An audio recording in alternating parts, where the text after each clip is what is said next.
కార్తీక పురాణము 26వ అధ్యాయం ప్రారంభం. దుర్వాసుడు అంబరీషునే శరణు వేరుట.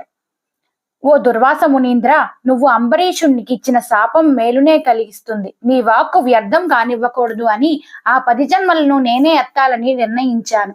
నువ్వు వెంటనే అంబరీషుని దగ్గరకు వెళ్ళు. తన కారణంగానే నీకు ప్రాణాంతకమైన కష్టం వచ్చిందని జరిగిన నా తొందరపాటుకు విచారిస్తున్నానని మొరపెట్టుకో.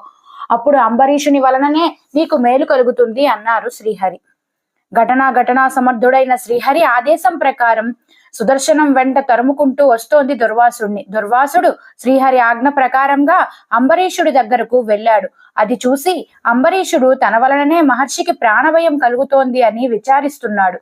బ్రాహ్మణునకు ఆపద కలిగించడం శ్రేయస్కరం కాదు అని, ధర్మం కాదని, విప్రుణ్ణి హింసింపచేసేవాడు బ్రాహ్మణ హంతకులే అని ధర్మశాస్త్రములు చెబుతున్నాయి. విప్రుణ్ణి తరిమిన